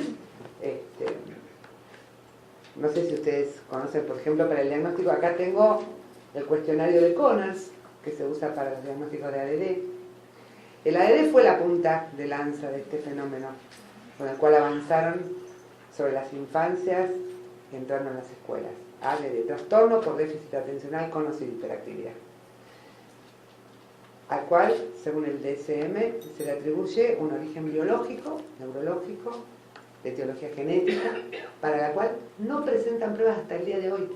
¿Sabían que hasta el día de hoy no pueden presentar ningún tipo de indicador, ni por imágenes, ni por laboratorio, que dé cuentas a ciencia cierta de que habría una deficiencia neurocognitiva, menos aún de origen genético? Y aún así se avanza, miren, sobre una hipótesis, poniéndole una etiqueta de deficiente mental a un chico que está en pleno proceso de constitución de su subjetividad. Como si esto después no tuviera implicancias en el futuro de esa vida, de ese niño, ¿no? ¿Se entiende lo que estoy diciendo? Los alcances de estas prácticas. ¿Cómo se hacen los diagnósticos? Sin estudios de tipo neurológico, ni mapeo, ni tomografía, ni resonancia, ni electro, nada que se le tome a un chico da algo. De hecho, si da algo, si el neurólogo sospecha que el chico pueda tener una lesión, un compromiso serio en alguna región, entonces ya no es una ADD. ¿Sabían eso? No es un TGD, no es un TEA. Para que sea ADD, TGD, TEA, TOC, todas estas siglas que están tan de moda últimamente, justamente uno de los requisitos es que no aparezca nada en los estudios neurológicos. Porque si aparece una lesión en la región parietal es otra cosa, ¿sí? Y en cuanto a la famosa hipótesis genética, los genetistas ya están hartos, cansados de decir que a medida que avanzan en los estudios genéticos, cada vez corroboran más que lo genético no es determinante de nada, ¿sí? Entonces no le pueden atribuir una supuesta causalidad genética a algo que está a la vista, cuando en realidad, como dice Alberto Konieczewski, ¿no? A medida que avanzamos en los estudios, cada vez descubrimos que el ser humano es el único animal que nace genéticamente programado para ser reprogramado por sus experiencias de vida, sus experiencias culturales. Esto tiene que ver con un concepto que ganó un premio Nobel, el concepto de epigenética. Ya lleva más de una década este premio Nobel por el concepto de epigenética, pero que no termina de entrar en el imaginario colectivo. O sea, ni siquiera a nivel universitario. No sé si ustedes saben de qué hablamos cuando hablamos de epigenética. Es un concepto que tenemos que tener muy a mano, porque rompe con la famosa esta disyuntiva cultura versus natura. Los genetistas lo que han descubierto es que la información que traemos nuestros antepasados no necesariamente se tiene que actualizar en los sujetos que portan eso. Para eso ellos hablan de fenoma y genoma, ¿sí? Fenotipo y genotipo. La información que uno trae se va a hacer presente o no en el sujeto que está acá a la vista en función de las experiencias, circunstancias y condiciones de vida. O sea que yo tenga antecedentes, supongamos, no sé, de diabetes, voy a hablar concretamente, yo tengo antecedentes familiares de diabetes, no necesariamente quiere decir que yo vaya a tener diabetes, ¿sí? Esa información, dicen los genetistas, se va a actualizar en función de las condiciones de vida particulares. Eso por un lado. Y por otro, las experiencias de vida de un sujeto producen mutaciones genéticas. Y de ahí que vemos de pronto personas con diabetes o chicos con diabetes que no tienen antecedentes. ¿Y qué pasó? Y hubo una mutación a partir de experiencias de vida. Por ejemplo, no sé, experiencias que tengan que ver con determinadas alteraciones en su nutrición o alteraciones en su medio ambiente, algo que estamos viendo hoy en día. En las condiciones sociales en las que estamos viviendo, la crisis social que derrama, no lo que nos decían el derrame, ¿te acordás de la teoría del derrame? Nos derrama malestar sobre los más vulnerables. Lo que estamos viendo es que se están disparando, y ya lo habíamos visto en los 90, patologías de todo tipo y color, por supuesto, psíquicas también, y bueno, ¿por qué no pensemos por separado lo mental de la salud en general de los sujetos, que tienen que ver con lo que se llama la inmunodepresión, ¿sí? Entonces, desde una perspectiva integral de la salud, ahí vemos también cómo las condiciones sociales, políticas, económicas, que de pronto generan malestar psíquico profundo, angustia, incertidumbre, terminan traduciéndose en la aparición de enfermedades o que no había antecedentes o que aparecen ahora en este sujeto y que a partir de entonces sí, la información queda, digamos, cargada en el genoma para ser transmitida a las generaciones futuras. O sea que esto que nos vengan a decir que todo esto es de origen genético, es lo más anticientífico que hay. Yo siempre uso un ejemplo muy sencillo. No sé si por ahí me escucharon alguna vez decir, ¿no? Creo que la forma en que operan es transformando lo que está a la vista, esto que nosotros decimos lo sintomático, el síntoma, lo transforman en patología. O sea, nadie niega que un chico sea hiperactivo, que sea distraído, nadie niega que un chico pueda tener dificultades para escribir, nadie niega que haya chicos que tengan dificultades para conectarse con el otro, para mirarte, algunos para armar el lenguaje, algunos que tienen seriamente comprometido su proceso de estructuración psíquica, su subjetividad. Nadie lo niega y que esto se ve. El problema es que quedarnos con esto que está a la vista, describirlo, medirlo y a partir de ello tratar de ubicarlo en un manual estadístico descriptivo como el DSM, que es un manual armado justamente por la Asociación de Psiquiatras Americanos, ¿sí? Muchos de los cuales fueron denunciados por ser socios activos de estas grandes multinacionales de la industria farmacéutica. Esto nos deja a nosotros, los profesionales de la salud, de la educación, todos aquellos que trabajamos con niños, niñas y adolescentes en un lugar muy preocupante, ¿sí? Porque estaríamos sirviendo como técnicos, tecnócratas, porque nos bajan el manual, vienen todas las versiones, el DSM-5, qué tenemos que hacer, cómo lo tenemos que hacer, con qué protocolos evaluar a los chicos, y a partir de ahí la etiqueta que le corresponde. Nos deja, como les decía, en un lugar que no solamente vulnera los derechos de ese sujeto, en pleno proceso de constitución de su subjetividad en muchas áreas, en muchos aspectos que tienen que ver con sus derechos, sino que también nos está violentando a nosotros como profesionales, porque yo creo que las prácticas también nos modelan como sujetos, ¿no? Cuando uno ejerce de manera tecnocrática profesiones como la de ser educador o la de ser un trabajador del campo de la salud mental o de lo social, y se vuelve un técnico aplicando protocolos, nos terminamos de subjetivarnos nosotros también, ¿no? Me parece que eso es para sentarse y repensar que no es como si este tipo de prácticas que han ido aumentando con el tiempo, como les decía, impulsados por la industria farmacéutica, pero que convengamos, hay otros actores sociales que también han contribuido a que esto se vaya reproduciendo y expandiendo cada vez más. Por un lado, el Estado que se corre y deja el libre mercado hacer lo que quiera, o más, empuja al mercado y le cede espacios que tienen que ver con el Estado, como pasa, por ejemplo, con el Ministerio de Educación de la Nación, ¿sí? Que en su portal pone un test como el test LEA. Yo nunca fui testista, les juro nunca, pero qué sé yo, los test de antes eran otra cosa. Por lo menos se tomaban el laburo de hacerles esas pruebas de confiabilidad, ¿viste? Hoy, test como el LEA, no sé si lo han visto. Son cuestionarios como este, miren, tengo acá el de ADD para que vean, ¿no? Se le hacen a la maestra o al cuidador del chico, ¿no? Por ejemplo, el ADD, el Pleni, pregunta uno. ¿Observa usted que el niño está como en la luna? Absorto en su fantasía. Miren qué científico.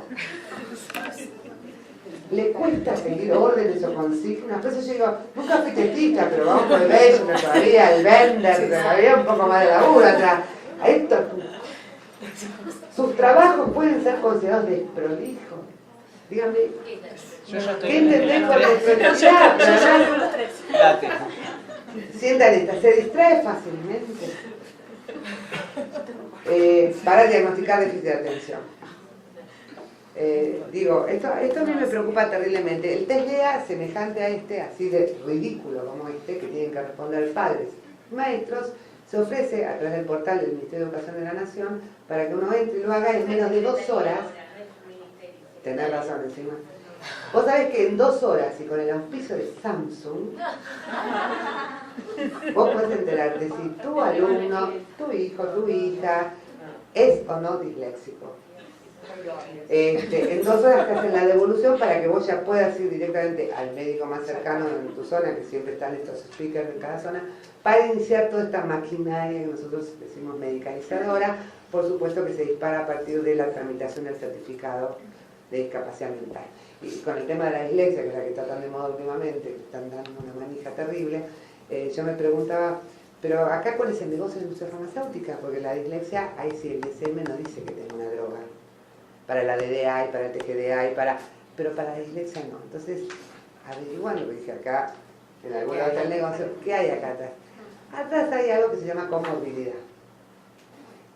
¿Qué es lo que sostienen los que están en esta línea, ¿no? Del otro lado de la vereda? Sostienen que la dislexia, o sea, estas dificultades en la apropiación de la lectoescritura, que serían de origen genético. Vos entendés que dificultades en la lectoescritura de origen genético. Piénsenlo un minuto. Digo, si la lectoescritura fuera genética, ¿para qué existen las escuelas? Digo yo. O sea, yo no voy a la escuela para leer los marrones, ¿viste? Yo no tendría que ir a la escuela para aprender a leer y escribir en español, porque mis padres hablaban en español, entonces deberíamos saber leer y escribir. Sin embargo, sostienen que genéticos sospechan de un cromosoma 15, pero Además, así hemos discutido, porque he tenido, no sé si la oportunidad de estar en el Congreso de la Nación, en diputados como en senadores, cuando se sancionó la ley, y escuchar discutir genetistas con esta gente, por ejemplo, de la Fundación INECO, que son los que promueven este tipo de diagnóstico, cuando ellos sostienen que había un compromiso en el cromosoma 15, y los genetistas se agarran de los pelos. ¿De dónde sacaron eso? ¿De dónde? Nos agarran la cabeza, porque de ninguna manera hay ninguna prueba, ni muchísimo menos. Bueno, ¿cuál es el negocio? Ahí la iglesia aparece con una comorbilidad de la ADD. Comorbilidad es un concepto que para traducirlo en criollo, yo se lo traduzco como, a mí me sirvió para entenderlo. ¿Vieron? Que cuando uno está con gripe suele tener mocos, estornudos, ¿sí? Tos, demás. Si vos me decís, estoy resfriado, yo le decía, seguro que tenés mocos. Y dice, oh, sí, ¿cómo sabía? Y porque si está resfriado, viene con el resfriado. Bueno, algo así tiene que ver con el concepto de comorbilidad, ¿no? Si tenés dislexia, fíjate bien, seguro que tenés también dificultades para prestar atención. Y fíjate bien, porque si no se la encontraste, es probable que sea porque vos no sabés diagnosticar el ADD. ¿Se entiende? Pero no te hagas ningún problema porque te podemos mandar a hacer las capacitaciones que corresponden a la brevedad. ¿Sí? Inclusive la página esta de la Secretaría de Educación de la Nación te linkea con la Fundación INECO para capacitarte si sos maestra o si sos profesional de la salud para hacer rápidamente estos diagnósticos o qué hacer para tratarlos, entre comillas. Porque de lo que se trata justamente es de hacerlos desaparecer lo antes posible.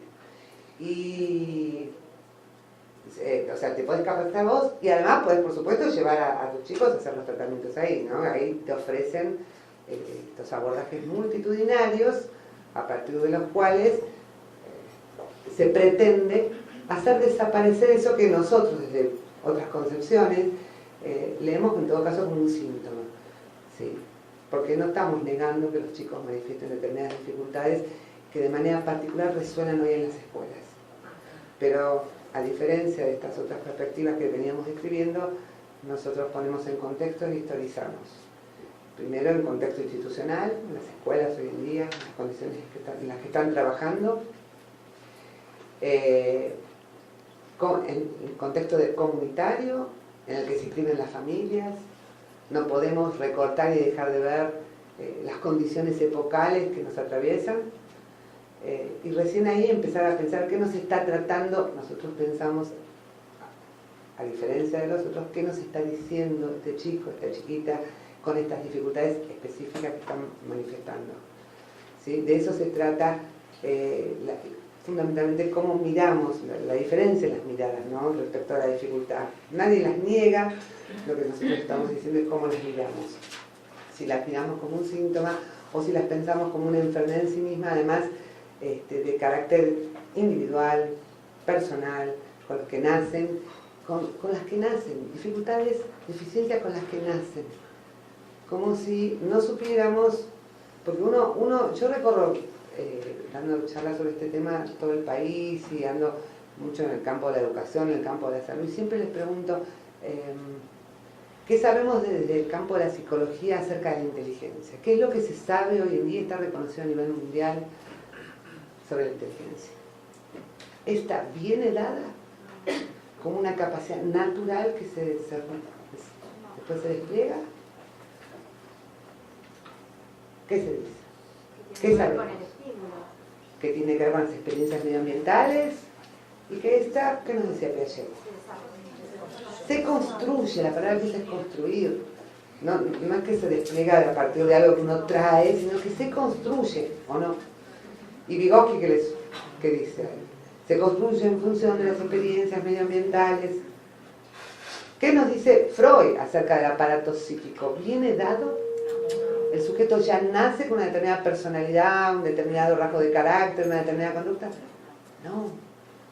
Se construye también a partir de las historias de vida, las condiciones de crianza, los vínculos tempranos, que hoy en día, actualizado Freud, ¿no?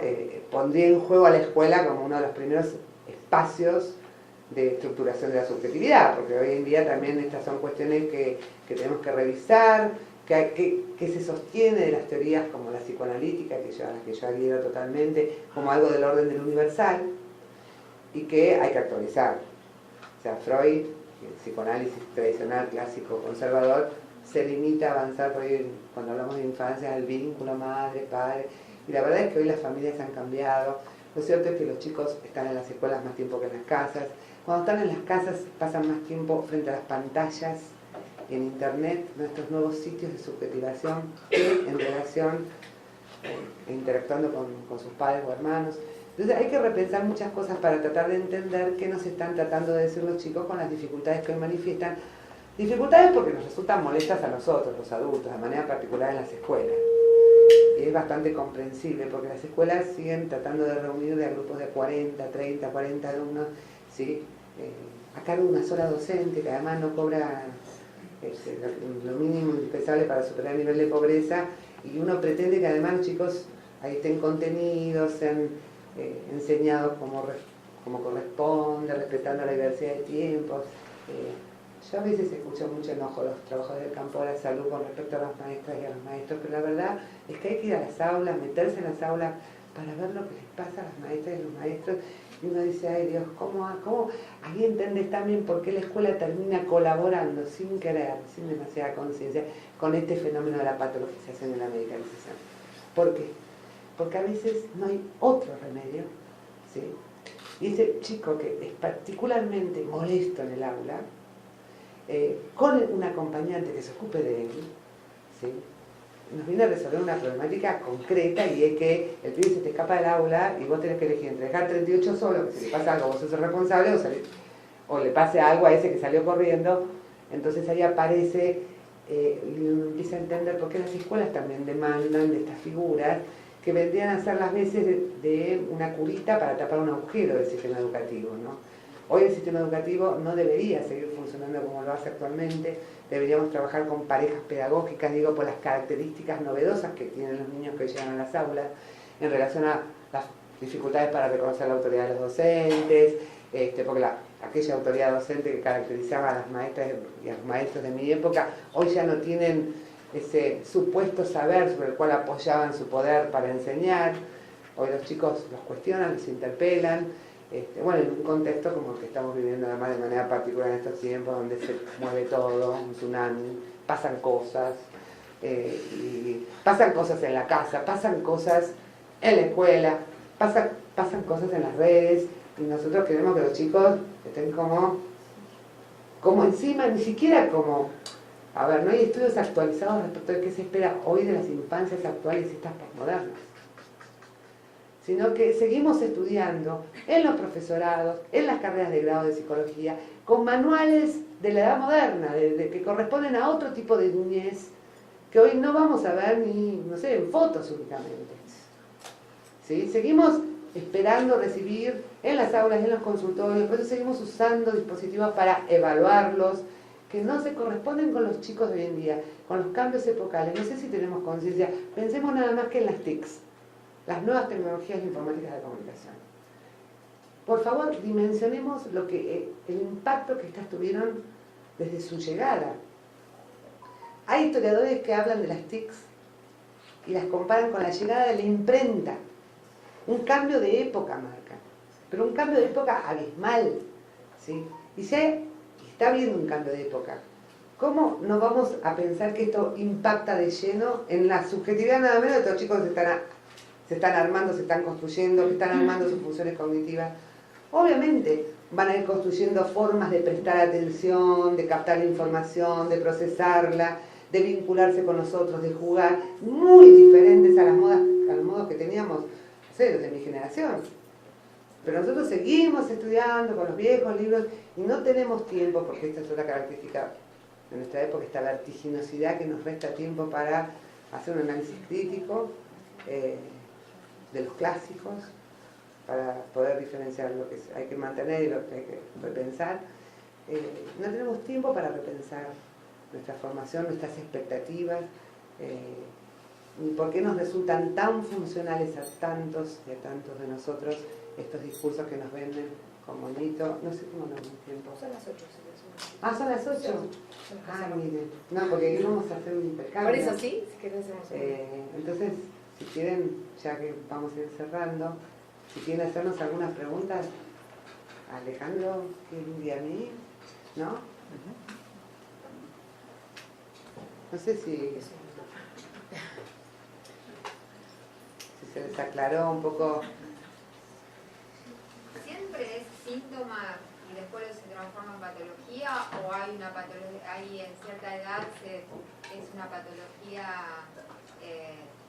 y se necesitan esas prácticas medicalizadoras como tipos interdisciplinarios? Mira, nosotros pensamos, y lo sabemos desde hace mucho, como te decía antes, que ni el aparato psíquico, ¿sí?, ni las funciones cognitivas que forman parte de ese aparato psíquico, porque te las venden por separado, pero no viene todo junto, ¿viste? Las funciones cognitivas que están ligadas a la inteligencia son funciones del yo.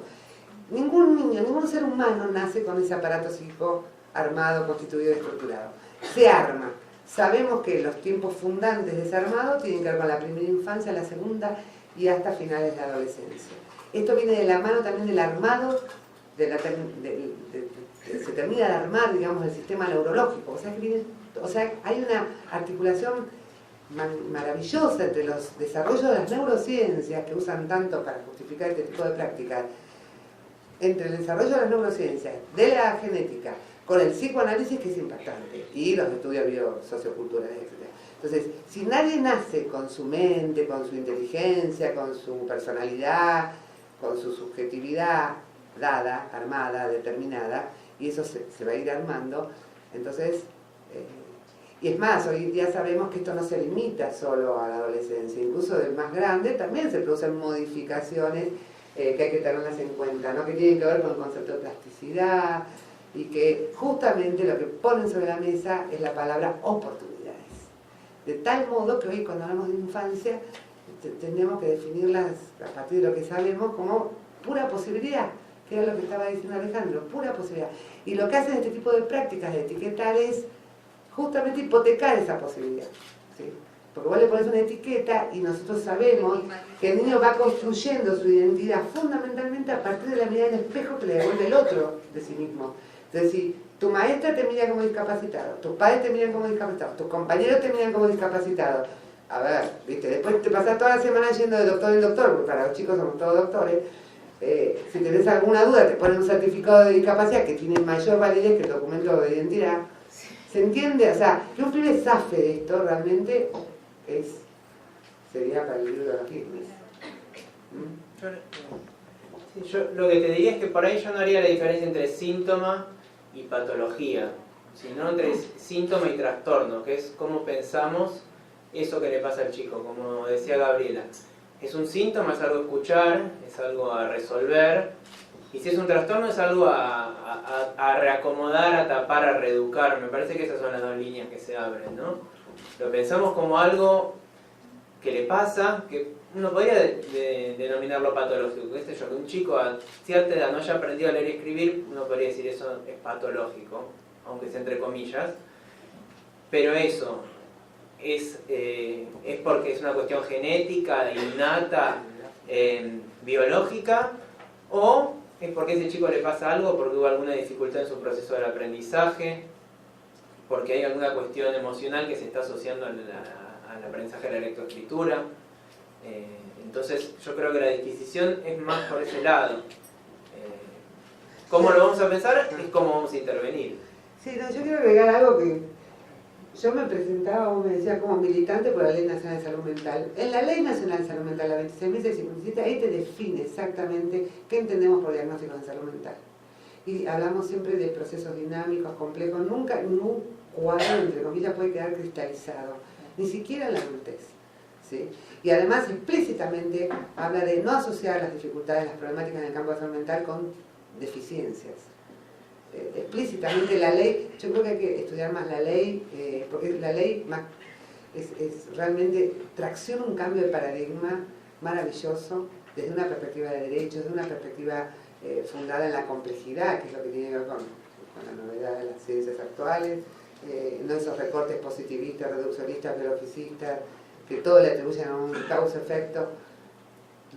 O sea que también la ley te está respondiendo, ¿no?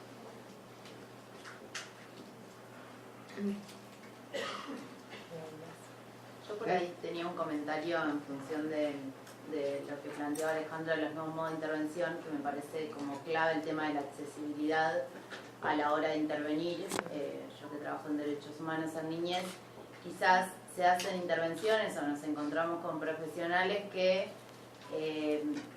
catalogan, digamos, de negligente una madre, toman una medida de protección en la que ubican a los pibes en los hogares, en las instituciones, y no es que la mamá no quiso acceder al sistema de salud, no quiso acceder al sistema educativo por negligente, sino que están las listas de espera.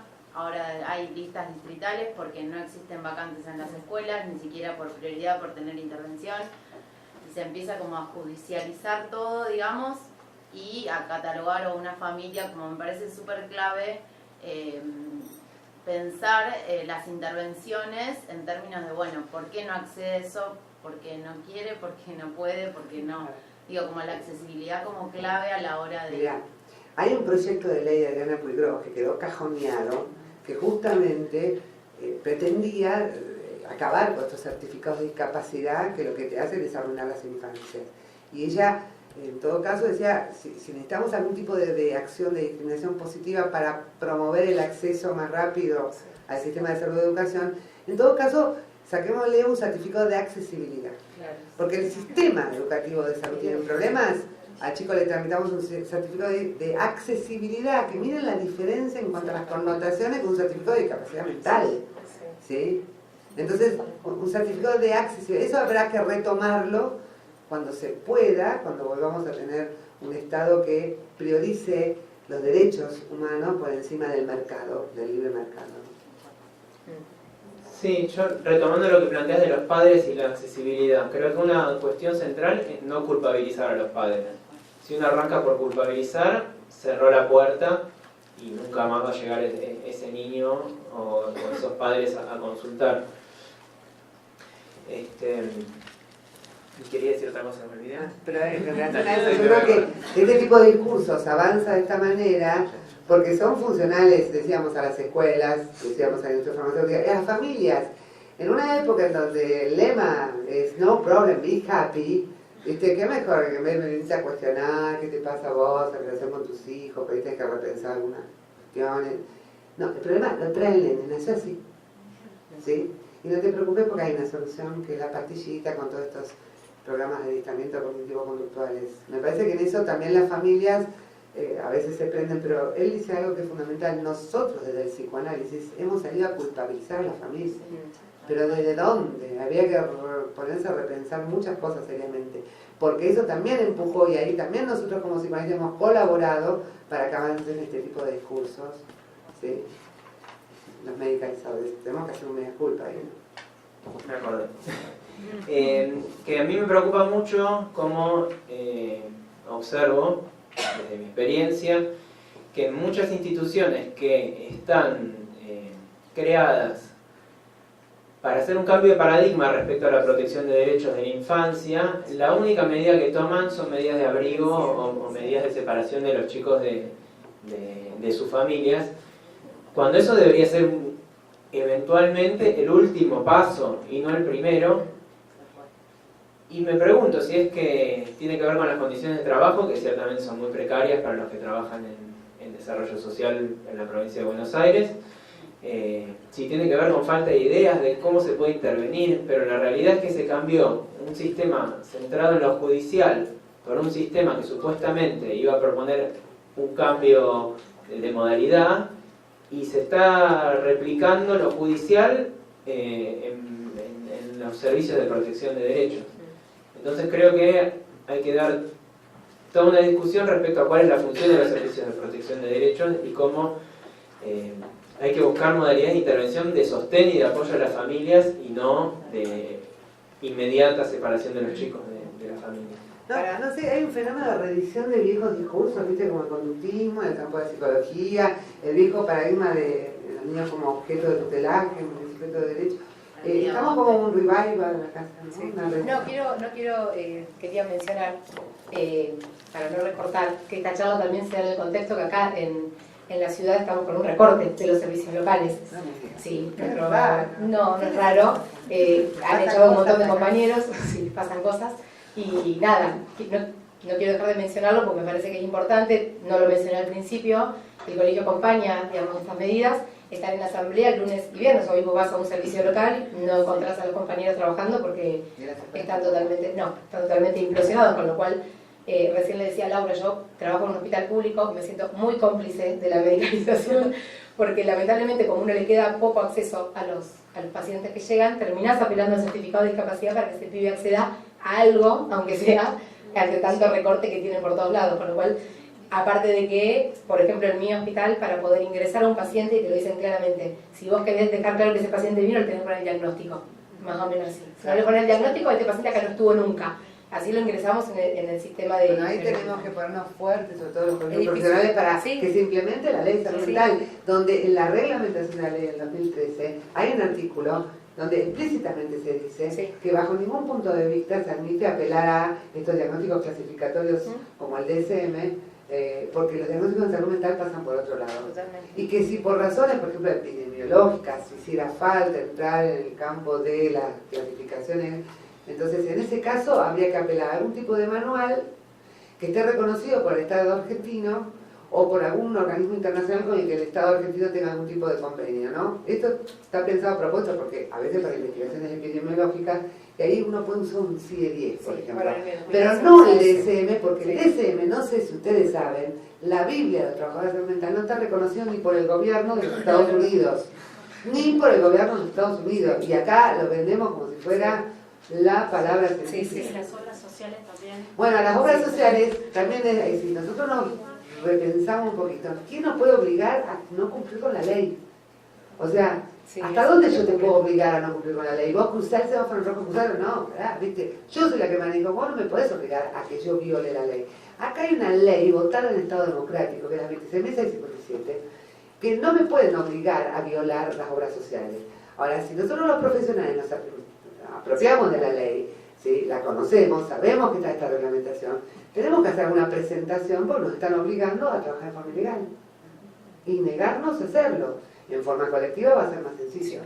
Él habló también de una experiencia interesante en las escuelas de zona sur de Buenos Aires, pero las obras sociales... Sí, me quedé pensando en la atención primaria, ¿no? Nosotros armando las historias clínicas, o me caigo o me escucho. Me quedé pensando en lo que dijo Alejandro en esto de los nuevos registros, ¿no? Del modo en que se manifiesta, digamos, el síntoma, preguntar algunas otras cuestiones, sin obligarnos a poner un diagnóstico, ¿no? En nuestras historias clínicas. Como qué bueno sería poder empezar desde ahí, ¿no? Eso siempre nos replanteamos ahí con las compañeras de atención primaria, cómo hacer con eso, con las historias clínicas. Siempre es el mismo tema que resurge, ¿no? El diagnóstico, qué poner, qué no poner. O prontuario.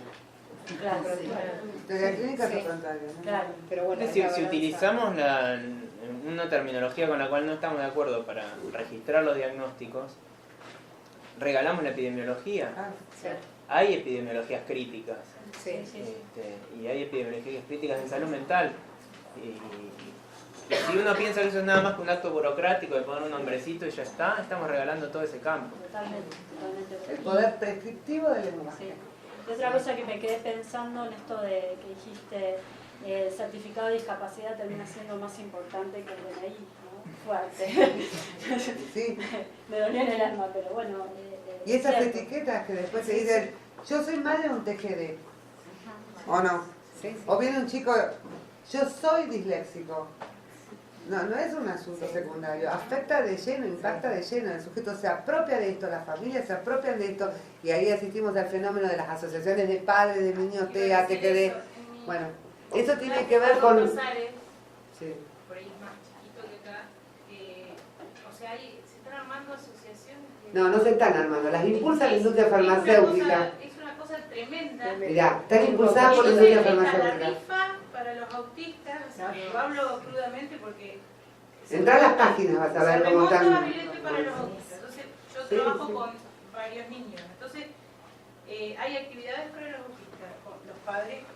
Entonces, dice, nosotros somos papás con las remeras azules, padres. Sí, el día del autista, la ley del autismo. Después tenemos el día del síndrome de Down. Entonces, o sea...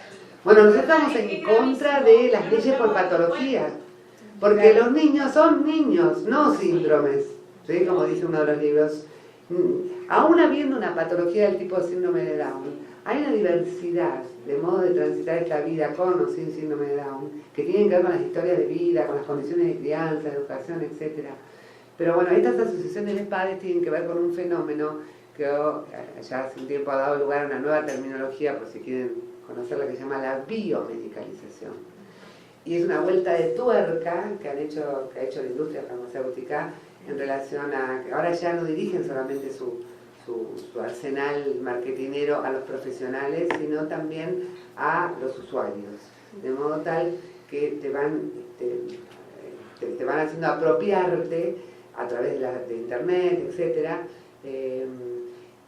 de que las dificultades que tiene tu hijo o tu alumno en realidad corresponden a una ADD, un TPD, un TEA. Te proponen estos cuestionarios para que vos hagas solo el diagnóstico y después ya recurras al médico, no para que el médico te diagnostique, sino para que te ponga la firma, un diagnóstico que vos mismo hiciste sobre tu hijo o sobre vos mismo. Sí, esto es la biomedicalización. Cuando el sujeto se ha apropiado de estos dispositivos son dispositivos de control de las conductas, y una vez que nos han habitado, nos habitan, uno no tiene conciencia. Por eso estas asociaciones de padres no son casuales, tienen que ver con, están teledirigidos. Hay en todo el país, mira, yo veo por todo el país, increíble, y al unísono. Y vos decís, esto los padres no pueden hablarlo de esto. Están bancados desde atrás, en cada zona, en cada región tienen su médico, su especialista. ¿Sí? Cuando vienen a zonas como acá, Buenos Aires, La Plata, tenés el speaker en TGD, el speaker en ADD, pero cuando te vas, qué sé yo, al Chubut, donde hay una sola neuróloga para toda la zona atlántica, ella hace todo. ¿Sí? Y después, como hay quienes la cuestionan, pues si está laborando para el laboratorio, y en un gesto de solidaridad, hace una patria y se va al medio de la meseta patagónica, donde hay una escuela de chicos de pueblos originarios, ¿no? Que viven en comunidad con sus maestras de pueblos originarios, digo, porque esto me lo contaban las maestras, de ahí que son también de la comunidad mapuche, 50 pibes, ¿no? Entonces hace toda una expedición al desierto, hacia Roca, esta neuróloga de Puerto Madryn, provista además de medicación, entra a la escuela de 50 chicos internados mapuche y diagnostica exactamente de los 50 pibes había 30 TGDs y 20 ADD. Y para que vean que ella no tiene interés, dejó remedio ahí para un tiempo. Además, supuestamente si tuvieron el problema en serio, le deja a la mamá que la muestre y después se va. ¿Entienden? Además, de manera absolutamente descontextualizada, van a medirlos con criterios que bajan de Estados Unidos. No. Exacto. Bueno, no sé si quieren que ya cerramos. ¿Estamos? Bueno, acá están los libros para si quieren chusmear. Mil gracias, la verdad que es súper interesante, creo que es un tema que da para muchísimo más, así que esperamos contar de vuelta con ustedes en algún momento, que esto seguro. Después tenemos otros temas.